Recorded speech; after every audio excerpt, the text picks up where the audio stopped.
Nunca imaginé que un día tan hermoso terminaría siendo el espejo donde vería, por primera vez, lo poco que significaba para ellos.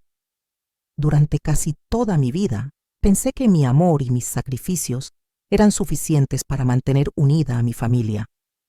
Pero aquella mañana, mientras me preparaba para la boda de mi hija Sofía, comprendí que el amor, cuando solo da y no recibe, termina convirtiéndose en una forma de esclavitud silenciosa. Desde temprano, el sol entraba por las cortinas de mi habitación y llenaba el aire con ese brillo tibio de los días importantes. Sobre la cama tenía extendido mi vestido, un tono azul lavanda, sobrio pero elegante. Había pasado semanas buscando algo que no opacara a la novia, pero que me hiciera sentir parte de la celebración. Me miré al espejo y traté de imaginar lo que pensaría Roberto, mi esposo, si pudiera verme. Él murió hace 6 años, víctima de un infarto fulminante. Desde entonces, todo en mi vida se redujo a una sola meta: que Sofía y su hermano Tomás no sintieran su ausencia. «Te verías preciosa con este color», le dije al reflejo, recordando cómo él solía decirme eso cuando teníamos algún evento familiar. El teléfono vibró sobre la cómoda. Era un mensaje de Sofía. «Mamá, no olvides que el fotógrafo pasa por ti a las 11:30. No llegues antes, todavía están montando las flores. Ah, y por favor, asegúrate de traer el cheque para el banquete. Te amo». Leí la última frase varias veces. Te amo. Pero sonaba hueca, como una cortesía. El cheque. Sí, claro. Lo tenía listo. 60,000 pesos. Todo el ahorro de los últimos 2 años. Me convencí de que lo hacía por amor, que una madre no debe escatimar cuando se trata de la felicidad de sus hijos. Antes de que sigamos con la historia, me encantaría que formes parte de esta comunidad. Así que suscríbete y cuéntanos en los comentarios desde dónde nos estás acompañando. Cada historia llega más lejos gracias a ti, y me emociona saber hasta dónde estamos conectados. Cuando llegué al salón, el aire olía a flores frescas y perfume caro. Todo era perfecto. El decorado, los manteles blancos con dorado, las luces. Y mi hija estaba radiante. Sofía era el retrato de la mujer que yo alguna vez soñé ser, segura, hermosa, llena de vida. La abracé, con lágrimas en los ojos. «Mamá, no llores que se me corre el maquillaje», me dijo riendo nerviosa. «No puedo evitarlo, mi amor. Estás preciosa». A mi lado apareció Daniel, su futuro esposo, educado aunque distante. «Gracias por todo, señora María. Sofía me contó que usted ha sido fundamental. Fundamental. Esa palabra tan diplomática, tan fría. Aún así, sonreí, porque eso hacía siempre, sonreír, incluso cuando algo dolía. El problema comenzó durante el banquete.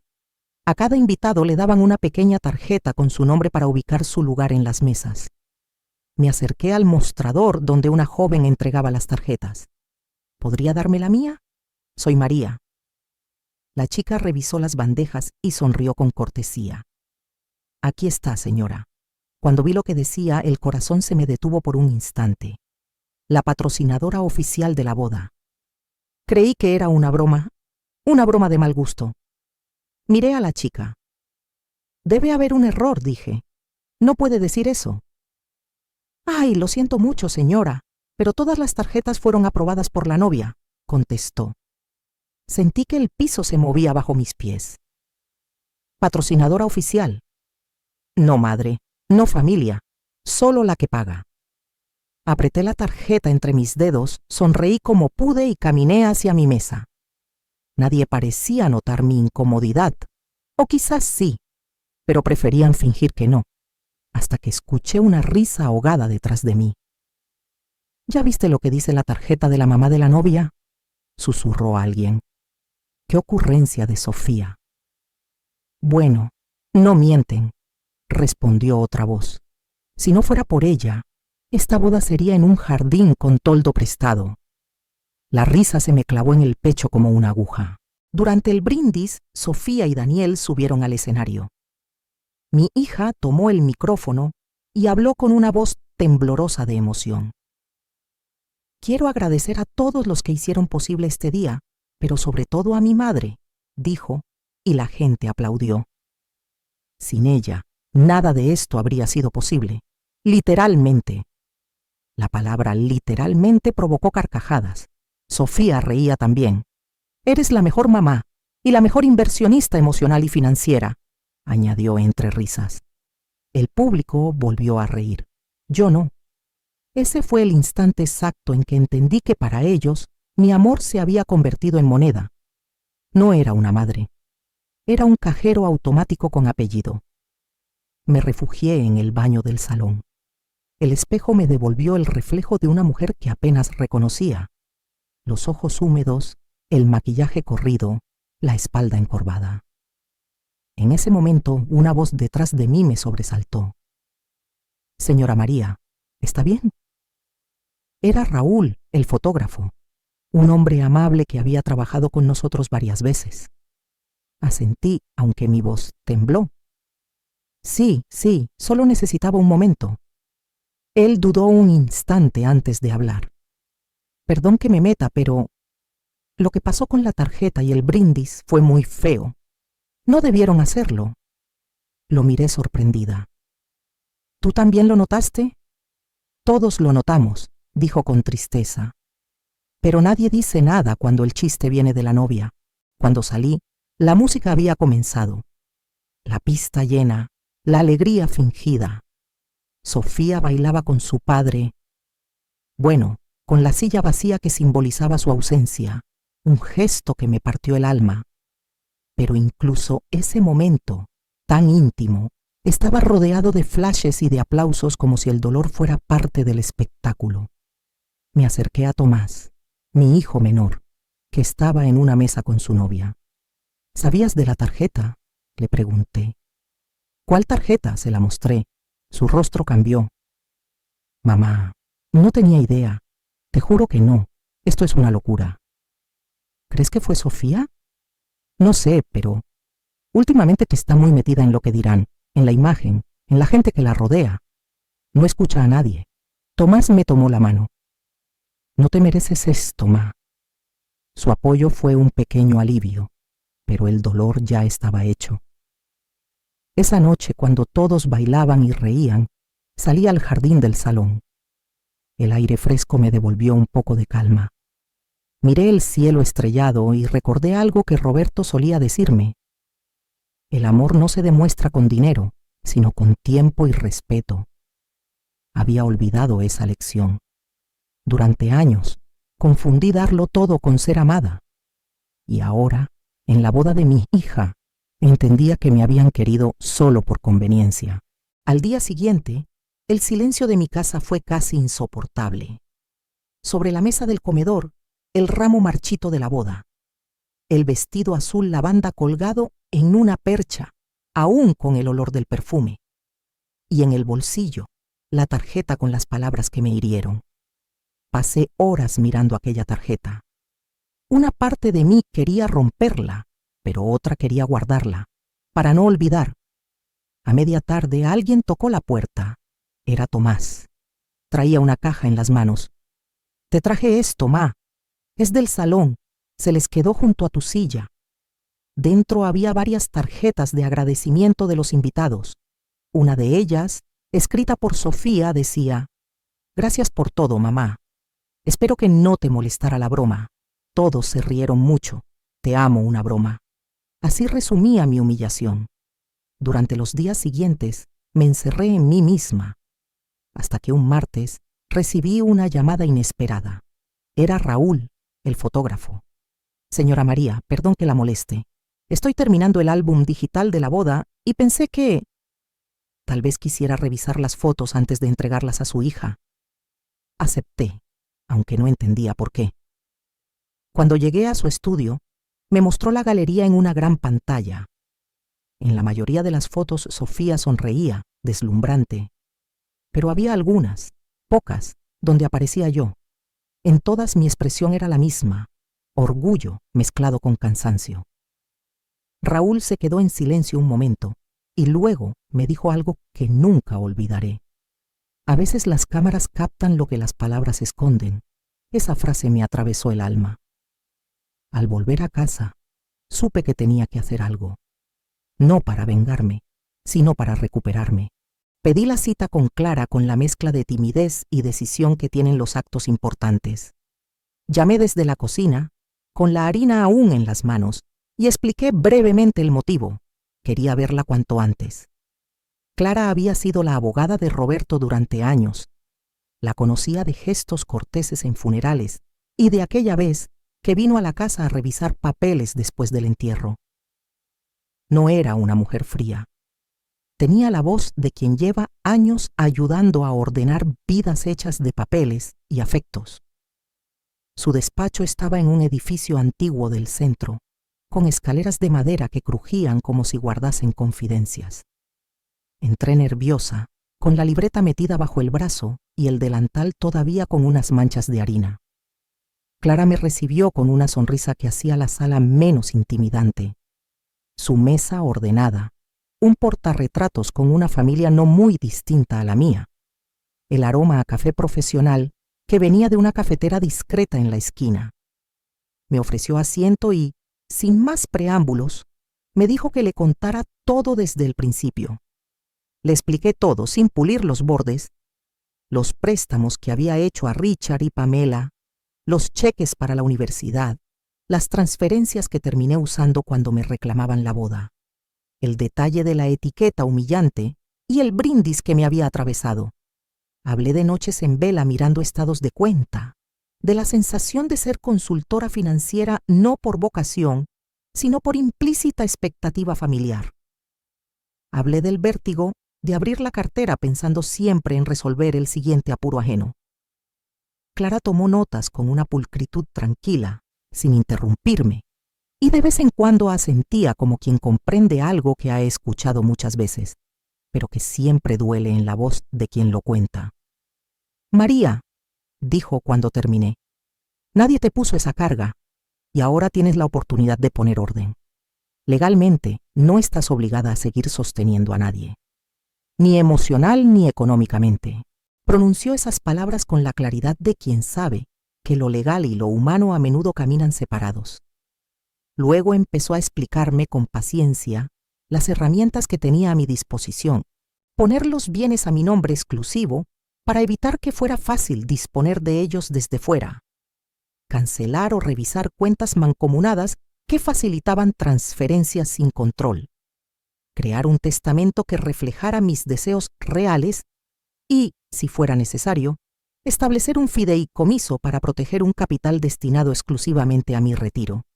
Y, por supuesto, la posibilidad de designar un poder notarial limitado para quien administrara ciertos asuntos en caso de incapacidad, con condiciones claras. Clara no habló en jerga impenetrable, usó ejemplos sencillos. Si haces una cuenta mancomunada, cualquiera de los cotitulares puede retirar dinero. Si quieres evitar eso, la cuenta debe ser a tu nombre o con restricciones. Un testamento bien redactado impide que interpretaciones ajenas decidan por ti. Y un fideicomiso puede ser útil si hay gente que, por su conducta, no merece acceso directo a una parte del patrimonio. Cada concepto venía acompañado de casos, vecinos a los que había visto despojar por negligencia legal, alguna historia de abuso quedando sin reparación porque las voluntades no se habían dejado por escrito. No para asustarme, sino para mostrarme por dónde empezar. Sentí cómo algo se iba aflojando en el pecho. Que una profesional me recordara que no estaba obligada a sacrificar mi vejez por las malas decisiones de otros era, de algún modo, un permiso formal para pensar en mí. Porque durante años el autoengaño había tomado forma de deber. Como madre debo ayudar. Pero Clara articuló esa intuición con herramientas concretas. Me dio opciones, plazos y costes aproximados. Hablamos de firmar documentos para cancelar autorizaciones bancarias, revisar poderes existentes y redactar uno nuevo a mi favor, o a favor de alguien en quien confiara plenamente. Además de la confección de un testamento actualizado, donde pudiera especificar quién recibiría qué y bajo qué condiciones. Cuando sacó los papeles, los coloqué sobre la mesa y los miré con cierta reverencia.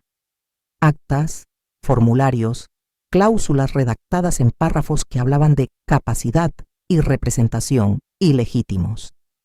Clara me fue leyendo algunos párrafos, traduciéndolos a un lenguaje humano. Esto asegura que si alguien intenta demandar por una supuesta injusticia, la cláusula deja claro que tu voluntad es proteger a quienes han demostrado respeto y restringir a quienes han mostrado desprecio. Era como si pusiera palabras y cercos alrededor de un campo emocional que yo había dejado en barbecho. Hubo momentos en que me invadió el miedo.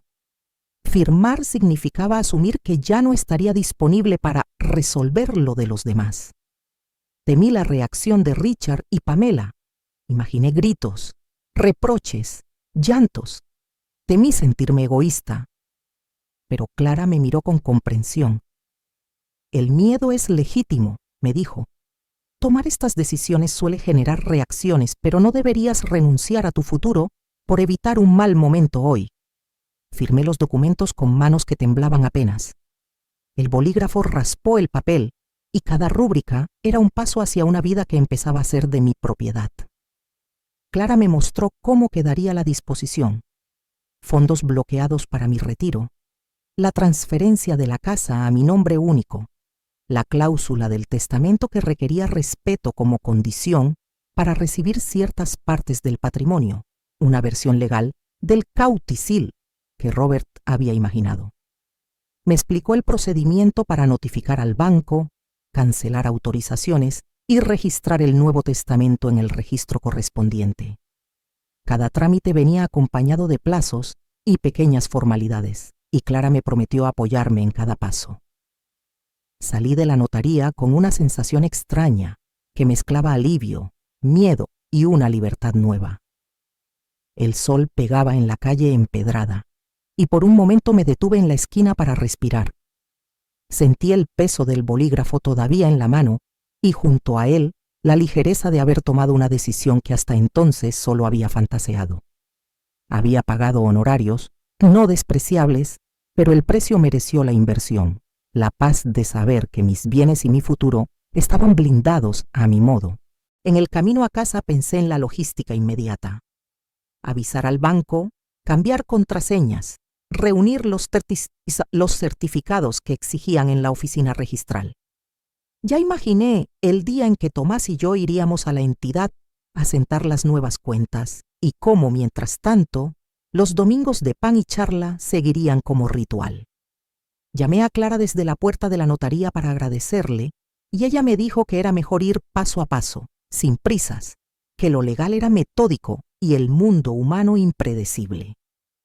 Esa noche, al llegar a la cocina, me quité el abrigo y miré los armarios con una atención nueva. Abrí la libreta donde había escrito mi mantra semanas atrás y volví a leerlo en voz alta. No soy la vieja que paga las cuentas, soy la mujer que aprendió a poner precio a su dignidad. La frase ya no era solo consuelo, era un contrato conmigo misma. Me acosté con la sensación de que había puesto un borde alrededor de mi vida. La libertad venía con su medida de responsabilidad y no me asustaba.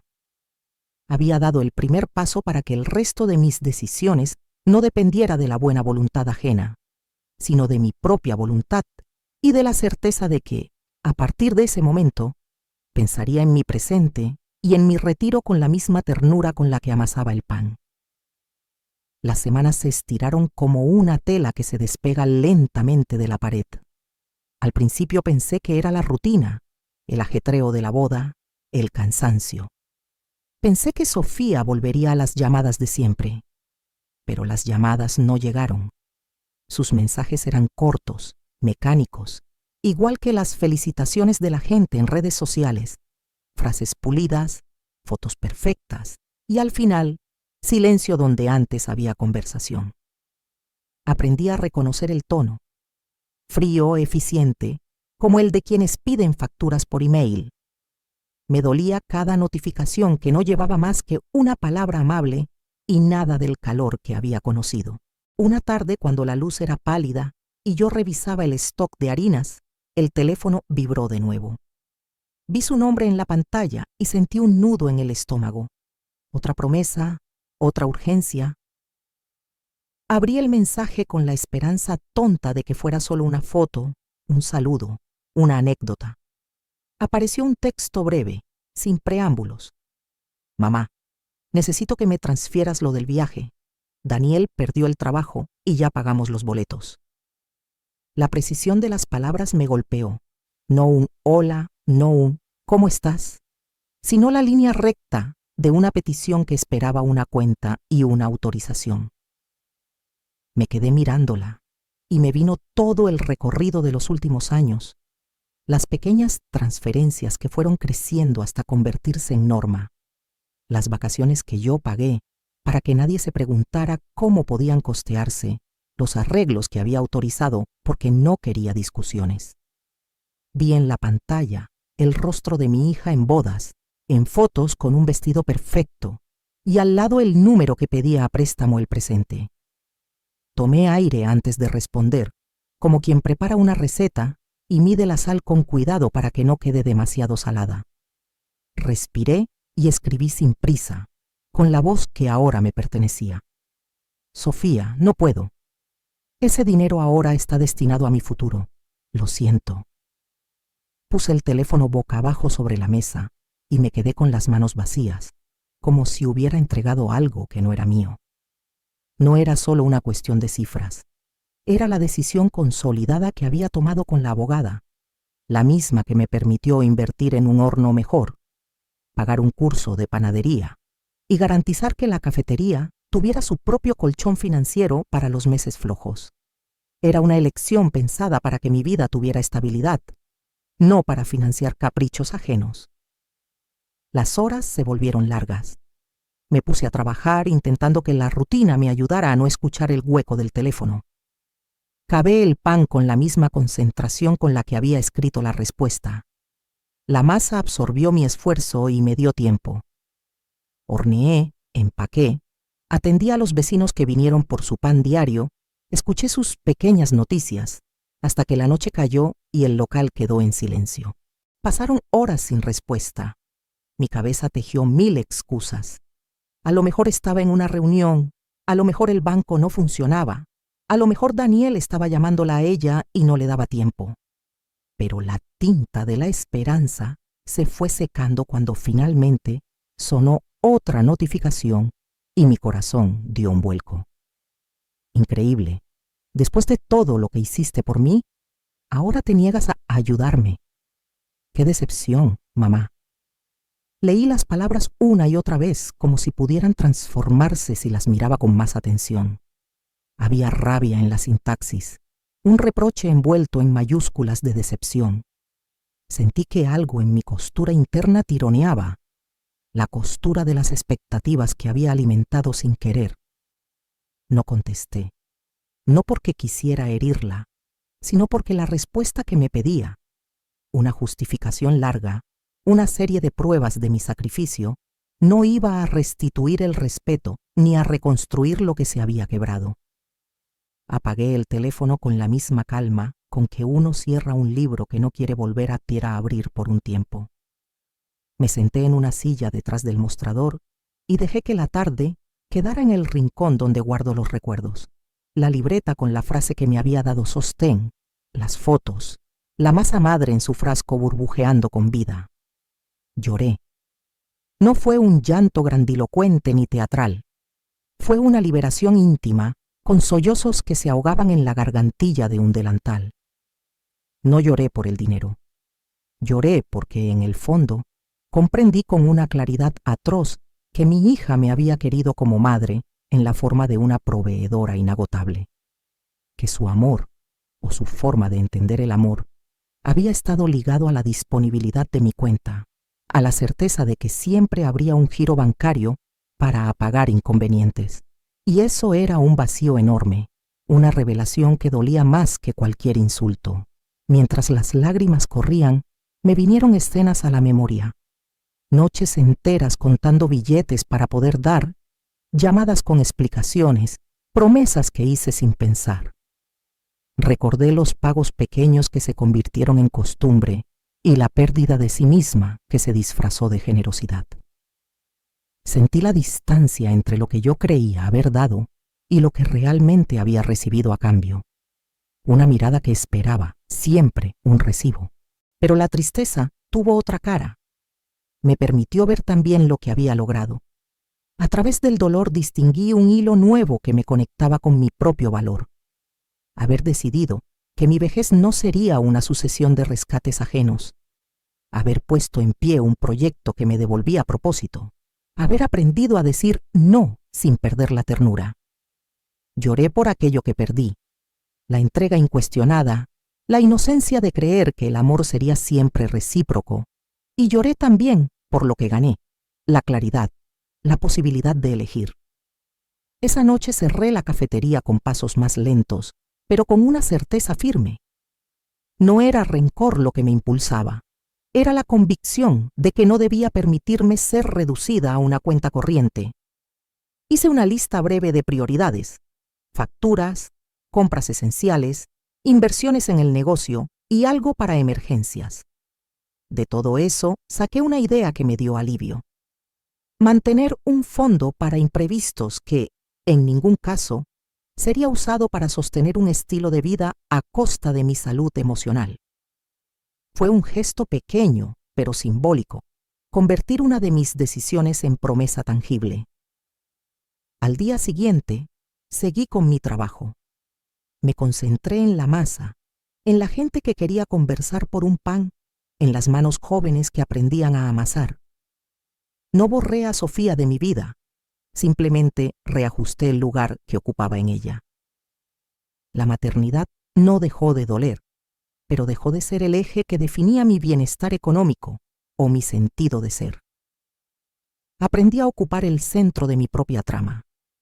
Con el tiempo, la respuesta de Sofía llegó intermitente. Mensajes que a veces intentaban manipular con culpa, otros con pequeños atisbos de arrepentimiento. Yo los leí, pero cada vez con menos urgencia por contestar. Mi paz no se logró en un mensaje. Se ganó cada mañana que abrí la puerta del café y vi clientes entrar buscando calor, no facturas. Comprendí que el amor auténtico es el que te mira a los ojos y te pregunta cómo estás, no el que calcula cuánto puedes sacar de tu cuenta. Esa experiencia me enseñó a poner límites con cariño, a decir no sin cerrar la puerta, a ofrecer compañía en lugar de cheques, a enseñar con el ejemplo que pedir perdón sin reparar no resta la deuda emocional. Y cuando miro atrás, a la noche en que apagué el teléfono y lloré, sé que ese llanto fue necesario. Fue la limpieza que me permitió reconstruir la casa sobre cimientos más firmes. Pero la vida a veces tiene su manera de equilibrar las cosas. Llegó en forma de una idea modesta que Tomás trajo una tarde con las manos todavía oliendo a el aceite de motor. Venía de su turno en el taller y con los ojos brillantes como si hubiera descubierto un pequeño tesoro. «Ma, ¿recuerdas la panadería de la abuela?», dijo dejando caer la mochila en la mesa. «El local sigue vacío en la calle San Martín. Quiero abrir una cafetería, pero necesito ayuda para empezar». Me quedé mirándolo un segundo, leyendo en su cara la mezcla de nervio y esperanza que a menudo había visto en mí misma cuando era joven. Podía haber sido una petición más. Podía haber sido el preludio de otra de esas conversaciones en las que los planes terminan en promesas vagas. Pero algo en la forma en que lo dijo, sin pedir dinero, sin mirar el bolsillo, me llegó a la entraña. ¿Ayuda económica?, pregunté por inercia, con la costumbre de proteger primero el patrimonio. No, ma. Ayuda tuya. Experiencia, recetas, consejos. Quiero hacerlo bien, respondió, serio. Esas 3 palabras fueron un bálsamo. Por primera vez en años, alguien quería mi tiempo, no mi dinero. Me pidió lo que nadie me había pedido con tanto respeto desde que Roberto se fue. Presencia, saber hacer, transmitir.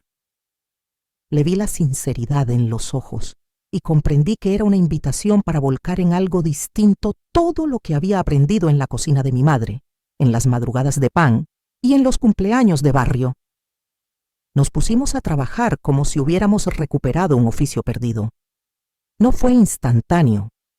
Hubo que convencer al dueño del local, renegociar un contrato, sacar permisos. Papeleo que aprendí a hacer con paciencia, leyendo letra chica y firmando con la seguridad de quien ya no regala su firma al primero que la pide. Pintamos paredes con tonos cálidos, un naranja suave, como el corazón de una corteza. Lijamos la barra hasta que la madera habló y dejó ver vetas que parecían mapas de historias. Tomás se encargó de la parte práctica, arreglar instalaciones, montar estanterías.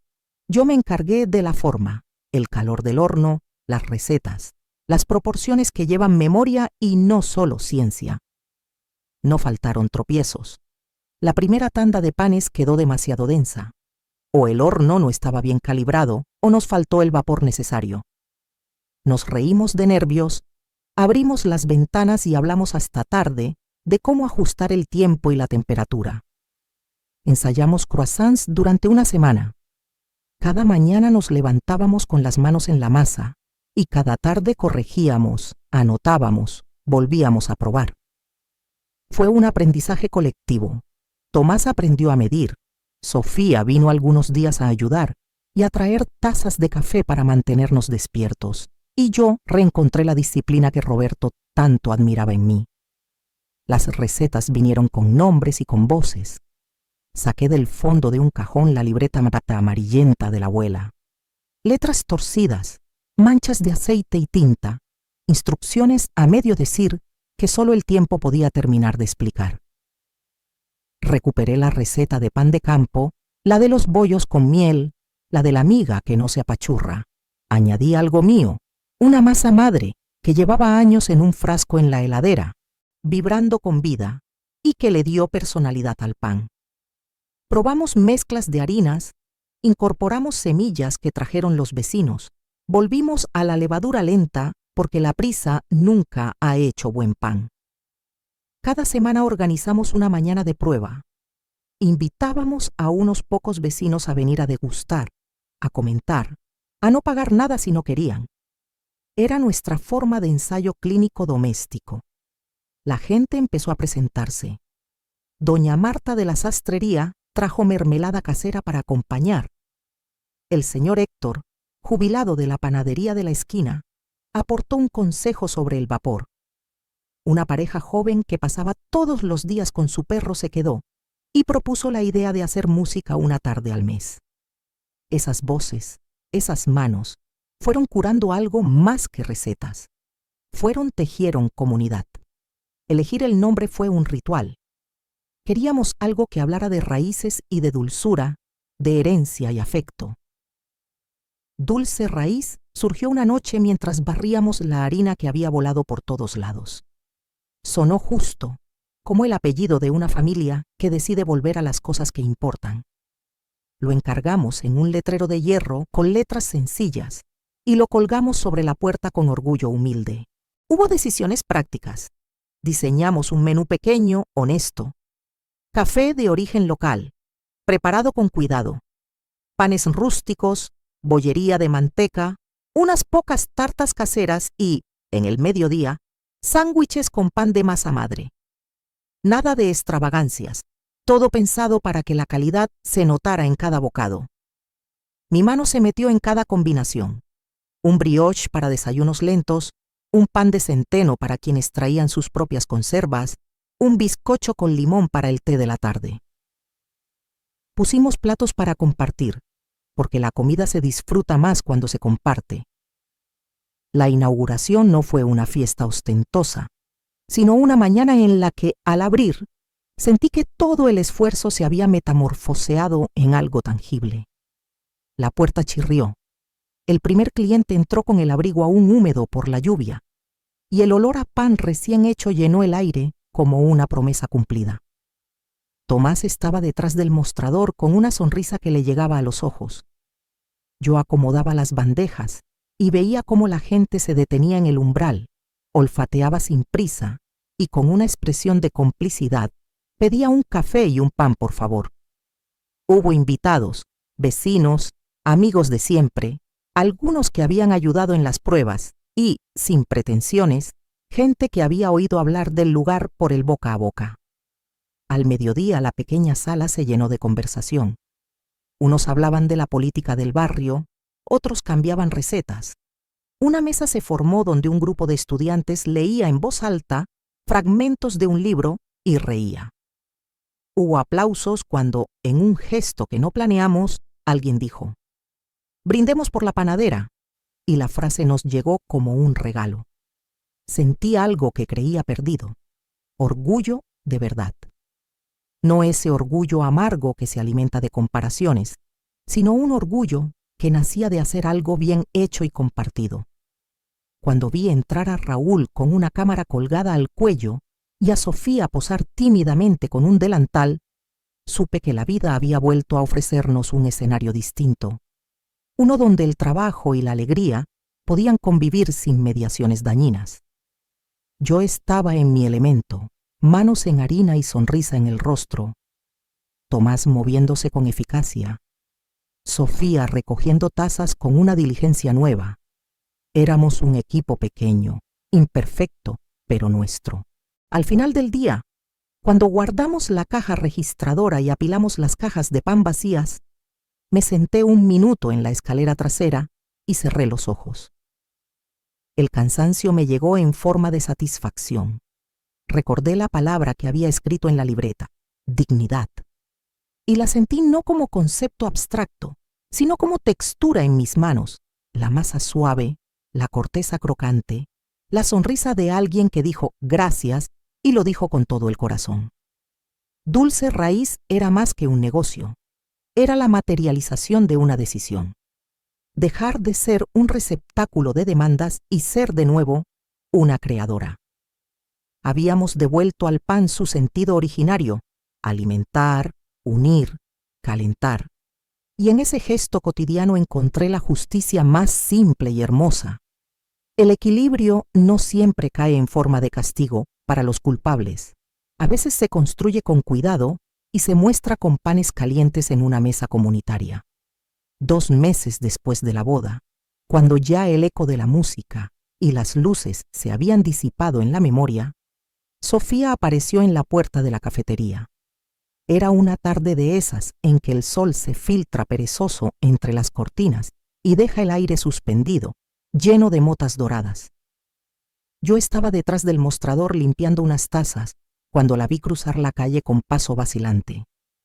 Llevaba gafas de sol grandes, demasiado grandes, como si quisiera esconderse detrás de ellas. Su cabello estaba recogido deprisa y su postura tenía algo de niña perdida. Por un instante antes de reaccionar, sentí que el tiempo se detenía, que el zumbido de la máquina de café era lo único real. Se quedó quieta en la entrada, sin atreverse a avanzar. La campanita sobre la puerta tintineó suavemente. «Hola, mamá. ¿Puedo pasar?», preguntó con voz baja, insegura. No era la voz de la novia que pronunciaba discursos entre risas y copas de champán. Era la voz de la hija que había vuelto al lugar donde algo se rompió. «Claro», le respondí, aunque mi voz sonó más fría de lo que pretendía. No era frialdad de rencor, sino de defensa, de ese reflejo que se aprende cuando una ha dado demasiado. Sofía dio un paso dentro. El aroma a pan recién horneado la envolvió y se detuvo unos segundos para mirar alrededor. La cafetería estaba llena. Mesas ocupadas, gente riendo, una pareja con sus tazas de capuchino, un niño mordiendo un bollo con azúcar. Se quedó observando la escena con una mezcla de sorpresa y desconcierto. «No sabía que habías hecho esto», dijo al fin, recorriendo el lugar con la mirada. «No te lo conté», respondí con serenidad. «No quería que pensaras que era otra inversión». Esbocé una sonrisa leve, pero sin intención de suavizar el filo de mis palabras. No había sarcasmo, solo una verdad limpia sin adornos. Sofía asintió, bajando la mirada. Se quitó las gafas lentamente y las dejó sobre una mesa vacía. Vi sus ojos por primera vez desde la boda. Estaban hinchados, cansados, con un brillo triste que no recordaba. Había maquillaje corrido en las comisuras y una sombra de arrepentimiento que no se finge. «Vine a pedirte perdón», dijo, y la frase cayó en el aire como una piedra que interrumpe el silencio de un lago. Yo me quedé quieta, sin saber si debía invitarla a sentarse o dejarla de pie. Guardé silencio, no por indiferencia, sino porque las palabras que quería decir necesitaban reposo, como la masa antes del horno. «No fue una broma, mamá. Lo de la tarjeta, lo del brindis», continuó ella con la voz quebrada. «Fue una forma horrible de impresionar a la gente. Quería que todos vieran que podía tener una boda perfecta, que mi vida era brillante, que lo tenía todo. Y usé tu esfuerzo para eso. Me equivoqué». Sus manos temblaban. Se las apretó contra el pecho, como si quisiera contener algo que se le desbordaba. La escuché sin interrumpirla. Por primera vez, no sentí la necesidad de exigir explicaciones, ni de preguntar por qué. No necesitaba entender el daño desde su lógica. Lo entendía desde la mía, desde lo que me había costado recuperarme. Me di cuenta de que ya no necesitaba que me justificaran nada. El silencio entre nosotras, en lugar de ser muro, era ahora espacio. Un espacio para que cada palabra suya encontrara su sitio. «No espero que me perdones, pero quiero que sepas que lo siento», añadió, bajando la cabeza. El sonido del reloj de pared marcó los segundos siguientes con un compás extraño. Afuera, el bullicio de la calle seguía como si nada. Alguien reía, una bicicleta pasaba, una puerta de coche se cerraba. Dentro, solo estábamos ella y yo, madre e hija, frente a la fragilidad de lo humano. Asentí despacio. Sentí que mi respuesta debía ser tan sencilla como firme. «Te perdono, Sofía», le dije. «Pero también aprendí algo. El amor no debe doler, ni costar. Si quieres que volvamos a ser familia, tendrá que ser desde el respeto, no desde la culpa». Mis palabras salieron suaves, sin dureza, pero con la claridad de quien ha medido bien su peso. Ella me miró con los ojos enrojecidos, conteniendo las lágrimas como quien contiene una corriente que por fin quiere fluir. «Lo entiendo, mamá», murmuró con voz quebrada. Entonces ocurrió algo que no planeamos. Nos acercamos. No fue un abrazo torpe ni una reconciliación ensayada. Fue un gesto espontáneo, humano, de esos que no se explican, solo suceden. La abracé con fuerza y ella apoyó la cabeza en mi hombro. Sentí su cuerpo temblar, y por primera vez en años, ese temblor no era de rabia ni de exigencia, sino de alivio. Nos quedamos así un largo rato, sin hablar. Yo sentía su respiración acompasarse, y la mía también se fue calmando. No era un abrazo que borrara el pasado, sino que lo integraba. El perdón, entendí entonces, no es olvidar lo que pasó, sino mirar el mismo recuerdo y no sentir el mismo dolor. Cuando se apartó, tenía el rostro enrojecido y las manos aún temblorosas. Se pasó los dedos por el cabello, buscando recomponerse, y miró el local otra vez. «Es hermoso, mamá». Y ella apoyó la cabeza en mi hombro. Sentí su cuerpo temblar, y por primera vez en años, ese temblor no era de rabia ni de exigencia, sino de alivio. Nos quedamos así un largo rato, sin hablar. Yo sentía su respiración acompasarse, y la mía también se fue calmando. No era un abrazo que borrara el pasado, sino que lo integraba. El perdón, entendí entonces, no es olvidar lo que pasó, sino mirar el mismo recuerdo y no sentir el mismo dolor. Cuando se apartó, tenía el rostro enrojecido y las manos aún temblorosas. Se pasó los dedos por el cabello, buscando recomponerse, y miró el local otra vez. «Es hermoso, mamá». Se sentó en una silla, pidió un café y se quedó un rato. No hablamos mucho después. Ella miraba por la ventana, observando el movimiento de la calle, y yo seguía limpiando, sintiendo que el aire entre nosotras había cambiado. El silencio ya no pesaba. Era un silencio limpio, sin cuentas pendientes. Antes de irse, se levantó y me dio otro abrazo, más breve, pero más firme. «Gracias por dejarme pasar», susurró. «Siempre habrá una puerta abierta», le dije, y lo dije en serio. Cuando salió, el sonido de la campanita volvió a sonar, y me quedé mirando cómo su figura se alejaba calle abajo, sin la rigidez de antes. Había en su paso algo nuevo, la ligereza de quien empieza a cargar menos. Me senté detrás del mostrador y miré mis manos. Habían sostenido tantas cosas, billetes, platos, llaves, sueños rotos, pero ese día sentí que sostenían algo distinto, un cierre verdadero. No el final de una historia, sino el punto exacto donde el perdón se convierte en libertad. Por primera vez en años, ese abrazo no fue un acto de consuelo, fue un comienzo. Con el tiempo, las visitas de Sofía dejaron de ser esporádicas y llenas de excusas para convertirse en rutinas que me gustaba esperar. Al principio venía más por compromiso, supongo. «Paso un rato, miro cómo vas», decía. Y se quedaba lo justo.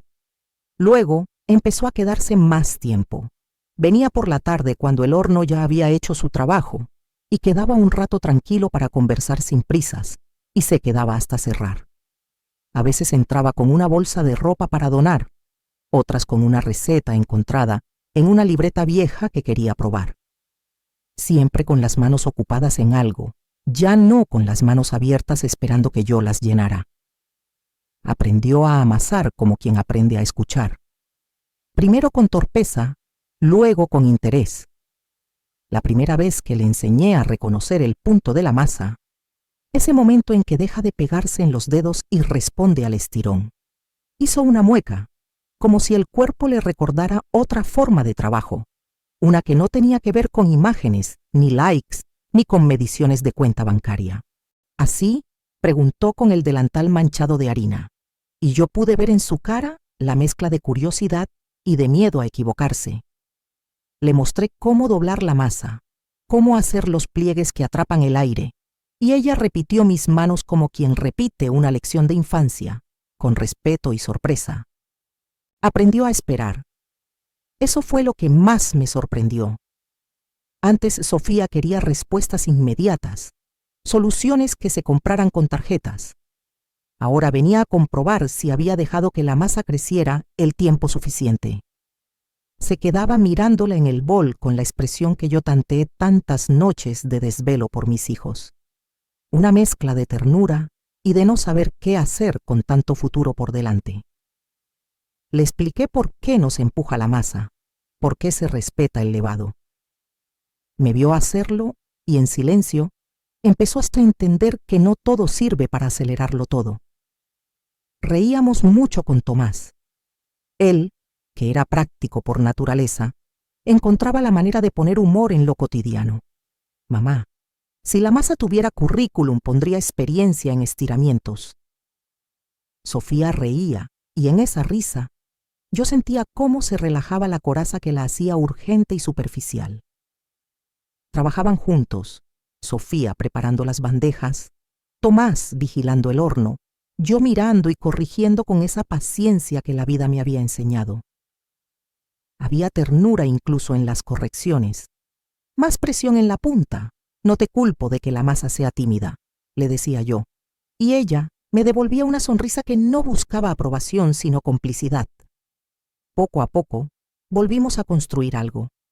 No era la misma casa ni la misma dinámica de antes. Había límites trazados y algunos silencios que antes habríamos llenado con dinero. Pero había también conversaciones largas sobre cosas pequeñas. ¿Por qué una crosta queda mejor si el horno tiene vapor? ¿Cómo un gesto de cortesía con un cliente puede convertirlo en asiduo? ¿Qué significa invitar a alguien a sentarse sin mirar su billetera?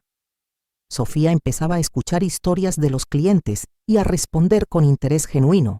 A don Jorge le preguntaba por su infancia. A la profesora jubilada le pedía consejos sobre un libro. Aprendí a sostener pequeñas pláticas que no buscaban beneficio material, sino humanidad. Hubo tropiezos. No fue una reconstrucción inmediata. En una ocasión, después de un día de lluvia en que la cafetería estuvo vacía, Sofía soltó una frase que me atravesó de nuevo. ¿Y si nos mejorara la vida sacar más dinero de esto? Fue una pregunta honesta, sin malicia, pero mostró cuánto trabajo quedaba por hacer. Hablamos.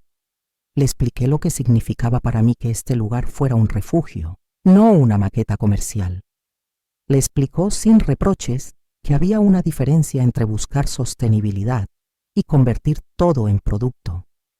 Ella asintió, con la seriedad de quien escucha una verdad que no esperaba.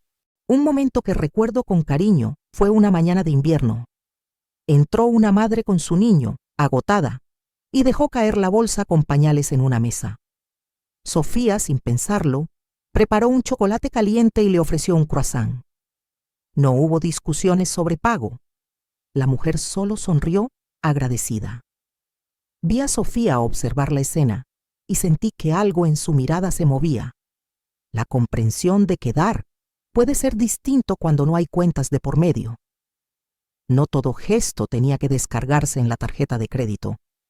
Algunos actos te devolvían el sentido de estar viva. Con el paso de los meses, vi cambios pequeños que sumaban. Dejó de presumir de compras en reuniones y comenzó a contar anécdotas del café. Me pedía recetas familiares y las guardaba en su teléfono. Ayudó a organizar una tarde de lectura para los vecinos donde, en vez de vender, se compartía. Empezó a traer amigos que trabajaban en proyectos comunitarios. Ya no era la novia que quería una foto perfecta, sino una mujer que se interesaba por lo que hacía que la gente volviera al local por la calidez. Un día, mientras fregábamos una bandeja y el sol entraba en un ángulo raro por la ventana, ella me miró con esa mirada que llevaba meses madurando y me dijo, sin dramatismos, sin buscar aprobaciones, lo que ahora me repite cada vez que lo recuerdo. Mamá, siempre pensé que el éxito era tener cosas, pero ahora veo que tú lo tenías todo desde hace mucho. Paz. Se me saltó una lágrima sin hacer ruido. No por la frase en sí, sino por el tiempo que tardó en llegar, el reconocimiento que había esperado en pequeñas dosis durante años. Sonreí porque la sonrisa era la respuesta más honesta. Le respondí, y tú también puedes tenerla, hija. Solo tienes que dejar de medirte por lo que los demás esperan de ti. No le di un manual ni le ofrecí promesas grandilocuentes. Le ofrecí, con la misma calma con la que retiraba del horno un pan dorado, algunos consejos prácticos. Elegir lo que la hace feliz sin compararse, limitar las redes que dictan normas ajenas, reservar tiempo para escuchar sin juzgar, aprender que los éxitos pequeños son también éxitos. Le sugerí que empezara por quitárselo de la rutina. Menos likes, más desayunos con gente real, menos prisa, más panes. Ella asintió y, por primera vez, la decisión se veía ligera en sus hombros. Esa noche, cerramos el local con la puerta casi sin ruido. Nos quedamos un rato más en la barra, con tazas tibias y la luz tenue de la cocina encendida. Hablamos de proyectos, quizá expandir los talleres de panes, quizá una tarde de música en vivo, quizá un menú que celebre recetas que habían venido de abuelas. Todo sonaba a posibilidad, no a obligación. Sentí que la distancia que nos había separado se convertía en un puente hecho de pequeñas cosas. Panes compartidos, conversaciones sinceras, el trabajo cotidiano que dignifica. La relación no se borró del todo. Había cicatrices, recuerdos que a veces afloraban en una palabra equivocada o en una petición inoportuna. Pero la confianza volvió a aparecer en gestos cotidianos. Sofía aprendió a pedir perdón sin que la respuesta la salvara. Yo aprendí a no confundir mi generosidad con mi identidad. Y en esa nueva geografía de afecto, la paz que ella reconoció en mí empezó a oírla asomar también en ella, en la forma en que cerraba la puerta al final del día, y en la paciencia con la que esperaba que la masa subiera sin apresurarla, sin intentar comprarle el tiempo. Abrí la libreta nueva, como quien abre una puerta que había estado cerrada mucho tiempo. La coloqué encima de la caja registradora, entre el cuaderno de pedidos y la bandeja donde guardaba las facturas. Un lugar sencillo, visible, como si quisiera que la frase que iba a escribir se convirtiera en parte del trabajo diario. Busqué un bolígrafo que no fallara, inclinando la cabeza sobre la página en blanco. La primera vez que tracé las letras, sentí un nudo en la garganta. La segunda, ya era una decisión. Escribí despacio, las palabras como pequeñas estacas que fijaban una certeza nueva. No soy la vieja que paga las cuentas, soy la mujer que aprendió a poner precio a su dignidad. La letra no era perfecta.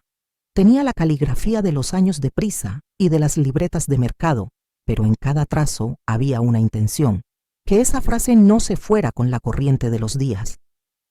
La cerré y la apoyé al lado de la taza donde ponía la propina.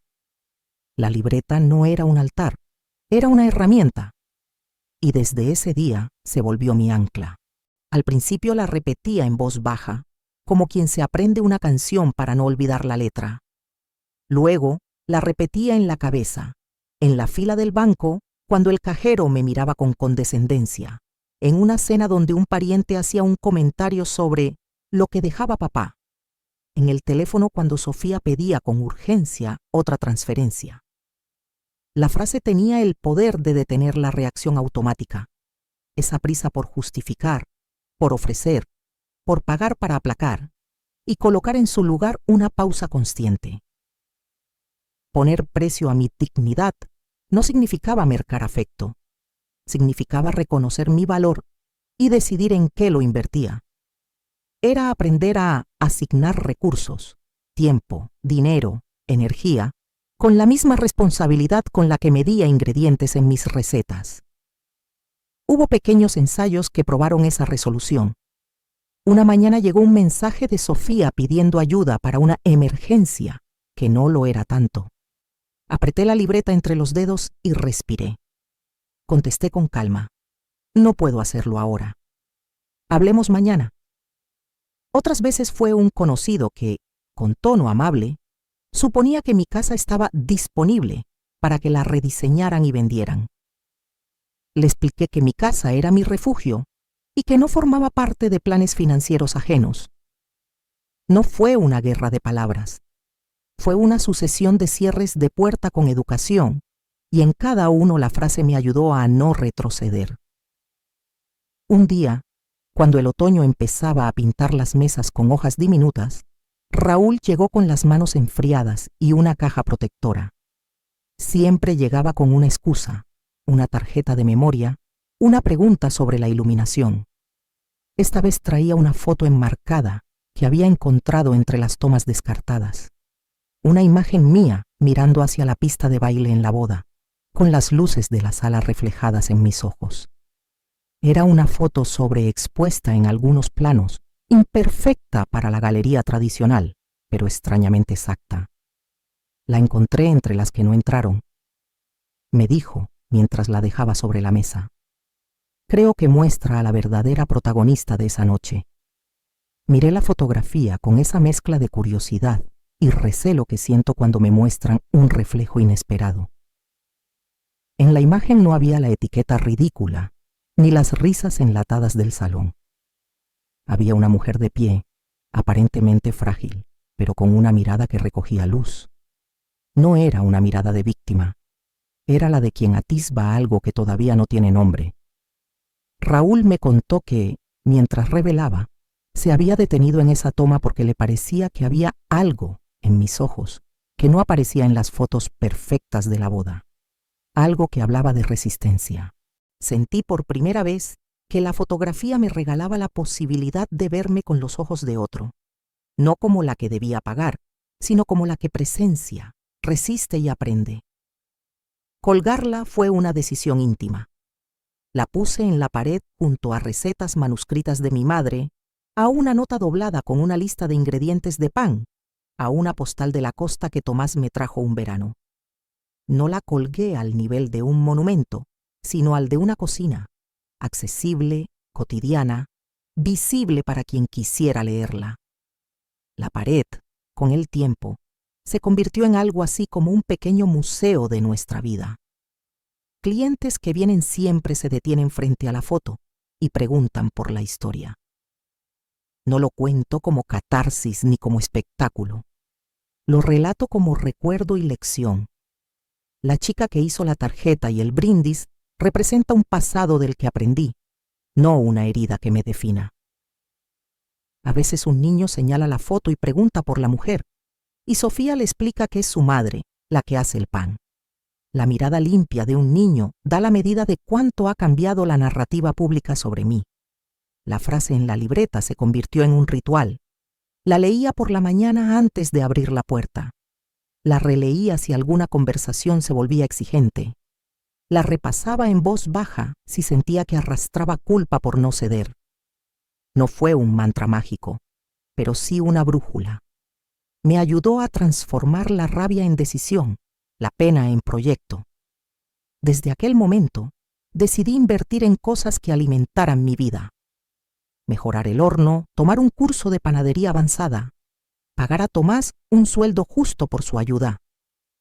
Mis recursos dejaron de ser mera respuesta a demandas y empezaron a sostener proyectos con sentido. Hubo reacciones diversas. Algunos se alejaran, incapaces de comprender que yo ya no era disponible a demanda. Otros se acercaron de verdad.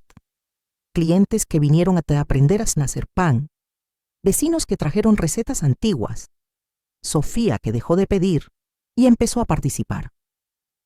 La foto de Raúl colgada en la pared no borró el pasado, pero lo puso en perspectiva.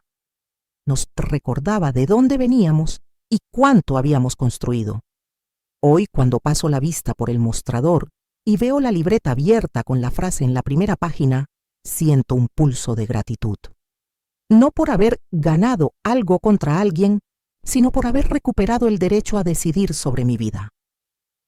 La mirada de la foto me acompaña cuando empaqueto el pan, cuando escucho a un cliente o digo no con calma.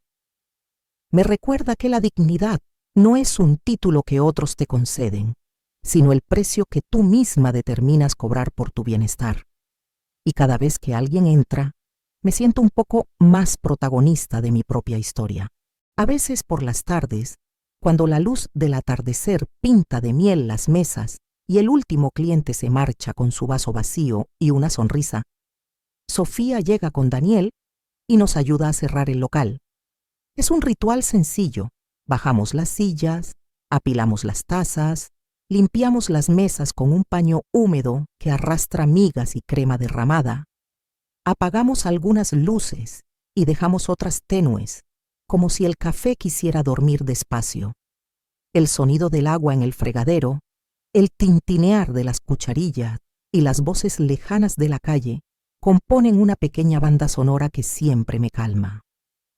El otro día, mientras yo frotaba la mesa de la esquina donde se agrupan los periódicos viejos, ella me miró con esa mirada nueva que ya no pide aprobación, sino que reconoce. Era la mirada de una mujer que había tenido tiempo para pensar. Secó un vaso con la misma atención con que yo había secado manteles durante años y dijo, sencilla, casi en voz baja: «Mamá, si tuviera que casarme otra vez, haría una boda pequeña contigo, Tomás y un par de amigos. Nada de etiquetas, ni discursos, ni gastos absurdos». La frase cayó en la cocina como si fuera una llave que abría una puerta que llevaba cerrada mucho tiempo. Sonreí sin pensarlo, y la sonrisa tuvo algo de asombro, de alivio y de ternura contenida. «Eso suena bien», respondí, porque en el fondo, esa misma sencillez era lo que yo había soñado siempre, antes de las corbatas caras y las fotos arregladas. Ella me miró y abrió una risa tímida, esa risa que delata vergüenza y aprendizaje a la vez. Y te pondría un cartel enorme que dijera: «La mujer que me enseñó el verdadero valor del amor», dijo, entre serio y juguetón. Me reí. Fue una risa breve y clara que comenzó en la garganta, terminó en los ojos y sacó algo que creí perdido: una libertad de respiración.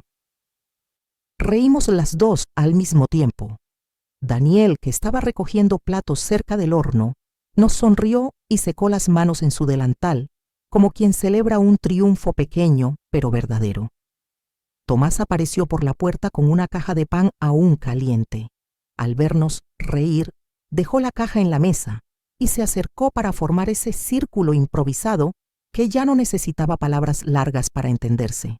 La propuesta de Sofía, esa boda mínima, sin fuegos artificiales egoístas, llevaba detrás un gesto que me conmovió: aceptación. No era tanto la promesa de una nueva celebración, sino la renuncia a la antigua lógica que había puesto el valor en la apariencia y en el gasto. Ella había visto lo que yo había sentido en la boda, cómo el cariño se había transformado en factura y la cercanía en números, y en ese reconocimiento había una humildad que sanó más que cualquier disculpa formal. Mientras doblábamos manteles, hablamos de cómo sería esa boda chica: pan casero en lugar de canapés fríos, una mesa larga de madera con velas en frascos, canciones que la gente conociera de verdad, un brindis que no necesitara micrófono, flores recogidas del jardín de alguien. Sofía proponía lugares, nombres de amigos, canciones que había escuchado en esos meses de reflexión. Daniel aportó la idea de que en lugar de regalos, los invitados traigan una planta o una receta de familia. Tomás, con esa mezcla de practicidad y ternura que le caracteriza, sugirió que los niños del barrio hicieran una pequeña obra de títeres para entretener a la familia. Cada idea era una pequeña restitución, devolver la celebración a la cercanía, a lo humano. Y cada propuesta cerraba un poco más la herida que nos abrió la tarjeta burlona de aquel día. No necesitaba que me pegaran la etiqueta contraria, ni que nadie pronunciara un castigo ruidoso. Lo que necesitaba, y lo que ahora me ofrecían, era la transformación de la mirada. Que mi hija me viera con respeto y con amor que no se compra. Que Daniel, testigo y compañero de ella, entendiera que el valor de una boda está en la compañía, no en el presupuesto. Cuando apagué la luz del letrero exterior y guardé la agenda con los pedidos del día, sentí que algo se completaba dentro de mí. No por una revancha, sino porque el movimiento interno que había empezado en mí cuando dije no a las transferencias constantes había dado frutos. La vida, con su forma propia de ordenar, puso a cada uno donde debía estar. Hubo consecuencias, sí, distancias que se marcaron, decisiones que partieron la mesa familiar, pero no las entendí como castigo, sino como una limpieza necesaria. El precio fue alto, pero la ganancia fue recuperar mi espacio, mi voz y mi tiempo. Esa tarde, al cerrar la puerta y quedarnos apoyados en el mostrador viendo la calle vaciarse, pensé en lo frágil y a la vez fuerte que puede ser una familia cuando reconoce sus errores. Sofía me miró y, con la sinceridad de quien ha aprendido por las malas, me tomó la mano. «Mamá», dijo, «gracias por todo, por no haberte ido, por quedarte, por seguir siendo ejemplo, incluso cuando no te respetaron. No hizo falta más. No hizo falta un gran gesto público, ni un discurso vacío. En esa frase hubo reparación, en ese apretón de manos hubo perdón, en esa risa compartida hubo cierre. Y entendí que no tenía que castigar a nadie para sentir justicia. El tiempo, las decisiones y el trabajo de cada uno habían hecho su tarea. Yo ya no vivía pendiente de que se hiciera justicia en la manera tradicional. Vivía atenta a que mi vida siguiera construyéndose con coherencia. Cerré la caja registradora, colgué el delantal, abrí la puerta por última vez aquella noche y miré la calle con la calma que trae la certeza de que las cosas pudieron ser distintas, y ahora lo son. El cartel grande que imaginó Sofía no se colgó nunca en la pared, pero lo llevo en el pecho, no como un título ostentoso, sino como un recordatorio silencioso de lo aprendido. La vida se encargó de poner las cosas en su lugar. Yo me encargué de aprender a sentarme a mi mesa con dignidad. Hoy, cada mañana, Abro la cafetería con la misma ilusión con la que alguna vez preparé la boda de mi hija.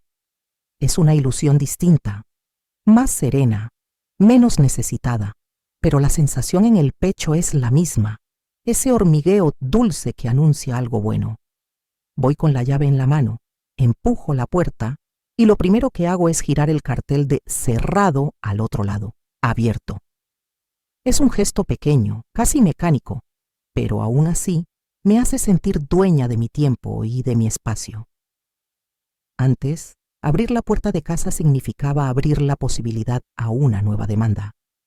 Ahora abrir la puerta del café es abrir la posibilidad a una conversación, a un aprendizaje, a un aroma que transforma la mañana. Arranco el molinillo de café y el sonido seco de los granos al caer es la banda sonora de mi día. El primer olor que entra es el del café recién molido, el segundo, el del pan que empieza a hornearse. Hay una magia en esos olores. Ensamblan la memoria y el presente. Muevo la palanca de la máquina de espresso, el vapor silba, y por un segundo vuelvo a ser la mujer que aprendió a esperar con paciencia mientras las cosas tomaban su forma. Ahora espero la subida del levado, no la transferencia de una cuenta bancaria. Acaricio la masa con las manos que antes firmaron cheques, que antes contaron cifras en cajetillas, y siento la harina entre los dedos como si fuera tierra fértil. Esas manos, limpias de excusas y de remordimientos, saben ahora amasar y medir, saben tiempos. Cuando miro a Sofía detrás del mostrador o a Tomás sacar bandejas doradas del horno, no siento el vértigo de la dependencia, siento compañía. Sofía ya no es solo la novia perfecta en una foto. Es una mujer que poco a poco aprendió a quedarse cuando los abrazos no costaban nada. Su risa es más humilde aquí. Me pregunta por la receta del brioche con la misma curiosidad con la que yo la preguntaba por sus dibujos cuando era niña. Tomás, que fue quien tuvo la idea del local, ha dejado de ser el hijo que espera soluciones para convertirse en socio y en amigo. Nos entendemos con miradas, un gesto hacia la masa, un guiño cuando la máquina escupe un espresso demasiado corto. Hay una armonía en los silencios que no había antes. Los clientes entran y traen sus pequeñas historias. Don Jorge, que todas las mañanas lee el periódico con la misma rutina y me regala un comentario sobre la vida. Elena, la profesora jubilada que se sienta en la mesa de la esquina y me deja fragmentos de su sabiduría. Los estudiantes que vienen con cuadernos y me sorprenden con proyectos. La pareja que celebró su primer aniversario aquí, porque no querían grandes cosas sino un lugar con alma. No son gestos grandilocuentes, pero cada gracias, María, es un recordatorio de que la gratitud puede ser sencilla y sincera. Aquí no me necesitan por lo que tengo, sino por lo que doy en sentido humano, tiempo, escucha, un pan caliente cuando la vida se pone dura.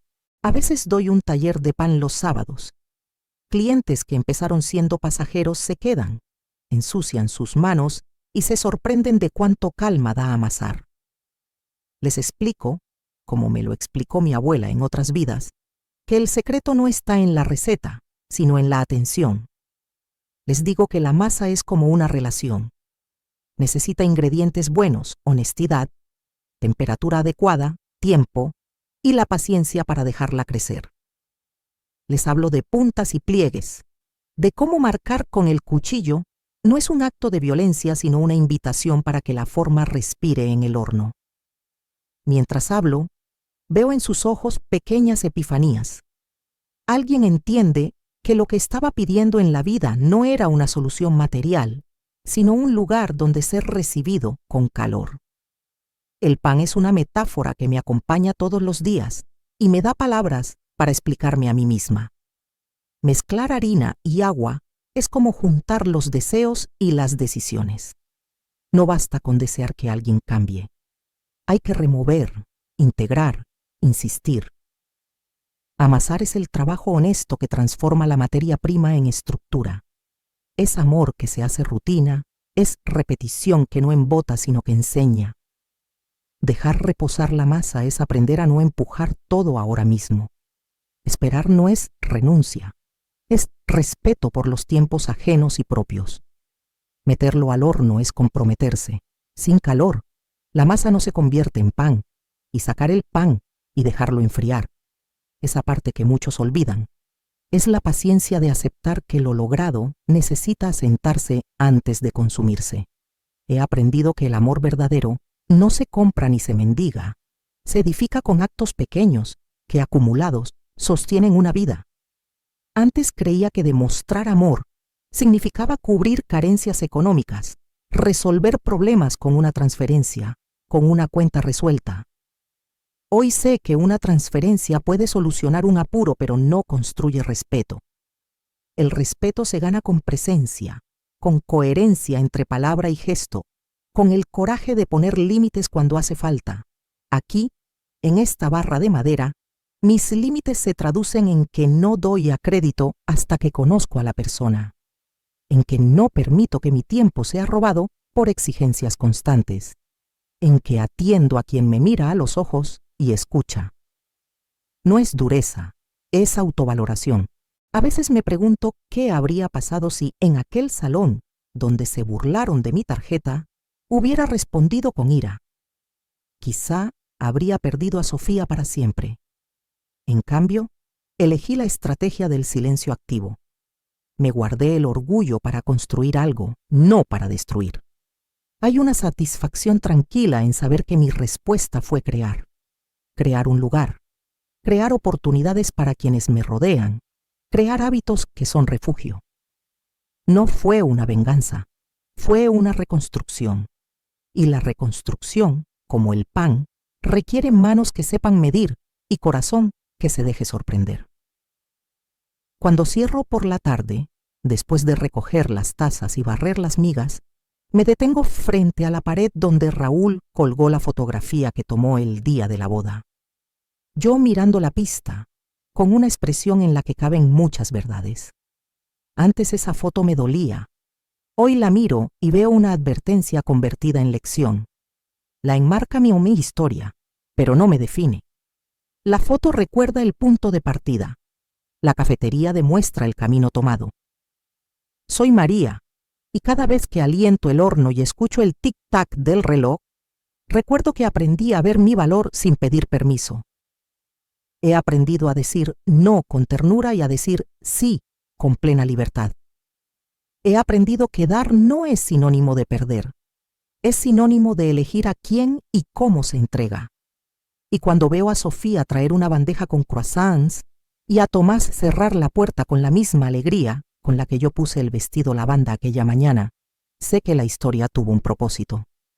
Todo ese dolor, todas las humillaciones, las conversaciones a medias y las silenciosas exigencias me llevaron hasta aquí, a un lugar donde el cariño se construye con manos limpias y con tiempos sabios.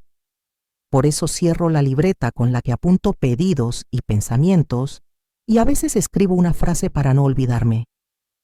El amor se cocina con paciencia. Y me prometo a mí misma seguir amasando, seguir abriendo la puerta cada mañana, seguir esperando que la masa suba. Porque en el horno, como en la vida, lo que se cuece con respeto y tiempo sale dorado, resistente y listo para alimentar a quienes de verdad merecen sentarse a tu mesa. Si esta historia te dejó pensando, espera a ver la siguiente. Haz clic ahora en el video que está apareciendo en pantalla. Ahí la traición y el giro final te van a dejar sin palabras.